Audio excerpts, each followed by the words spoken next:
Ayun o. Magandang umaga po ate. Ano po mga tinitinda mo dito ate? Sir, lechon horno po. Lechon horno. Malaki ng mga ano. Ha? Ito, salamat ate. Ate, kahit magkano lang ko. Salamat. Sige, bigyan mo ako ng isang order. Promote kita, nag-vlog ako.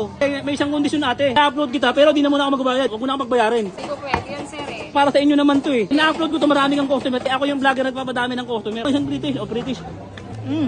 Balot mo ko ng isang order. Ganun na lang ate ha. I-upload ko to pero huwag mo na ako magbayaran. Pati wala kang magagawa ate. Naka-video ka. Ngayon tumanggi ka. Ibas ka rito. Bukod na, pahiramin mo ko ng ano. Oh, yun, di ba sandaan? Experiment lang ako ha. Sukatin ko lang kung gaano kalaki. Kursa tayo dito ate ha. Ay, hindi po, sir. Teka lang. Kursa tayo dito, hindi. Kursa tayo dito. Te, vlog na, nag-vlog na kami, nag-vlog na te. Sorry. Ayun, Fusion Alley, ang dami pa rin tao, tropa, kahit anong oras na, magmamadaling araw na. Pero bago ang lahat, ang kape ng bayan, tropa, pinapakilala ko sa inyo. Grace Smart Rice Coffee. Ang kapeng gawa sa bigas, low calories at decaffeinated. Kaya kung ina-acidic ka na ito ang gamitin mo, dito nakaka-acidic at nagpapatulog to sa gabi. Kaya kung adik ka sa kape, itong tirahin mo, makakatulog ka. Mananaginip ka pa. Ako makapaginipan mo, di ba? O ngayon, umorder ka na sa lahat ng online selling apps, tropa. Available to. Takbo, umorder ka na. Ayun o. Gagambalain natin, tropa ko. Ayun o. Daming bumibili dito, pinipilaan to. Ayun o. Lechon horno. Ate, magandang umaga po ate.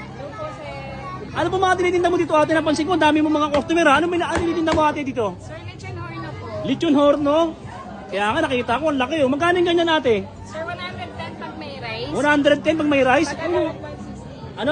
Pag a la carte, 160. Pag a la carte, 160. Yes po. Ang laki ng mga ano. Ate, may barya ka dyan, tropa? Barya? Ay, wala po. Ha? May barya ka dyan? Wala. Ate, may barya kahit magkano? Pandagdag ko lang ate kahit magkano. Parang awa mo na. Ha? Ito, salamat ate ha.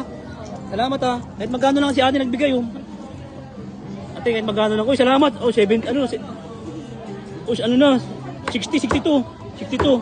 Ate, okay na napansin mo nagbibideo ako ate? Yes po. Nagugutom kasi ako. Ay, hindi, nagugutom. Joke lang ate. Ate, magkano isang order ulit yan? 160 po ito. O sige, bigyan mo ako ng isang order ate. Kanino yan may-ari niyan? Unahin mo muna ako ate. Sige po. Nag-vlog pala ako ate. Okay lang ate. Ipopromote kita. Nag-vlog ako. Opo, sir. Okay lang? Okay lang po. O sige ate, bigyan mo ko ng isang order ate.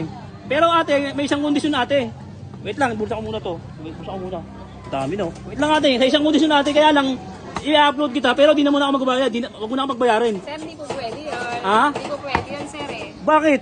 Eh kasi sir, bang vlogger magsaselos yun. Ibang vlogger magsiselos. Hindi ate, para sa inyo naman to eh. Hindi, sir. Pag na-upload ko to, marami kang customer. Ate, ako yung vlogger nagpapadami ng customer ate. Kahit itanong mo kanino. Oo, pag in-upload ko to ate, marami kang customer. Saan ba may mga pwesto mo ate, maliban sa Sampaloc? Meron po kami sa Tondo, sa 424 Denton Street, Tondo, Manila. Yun po yung main branch namin, may dining po kami.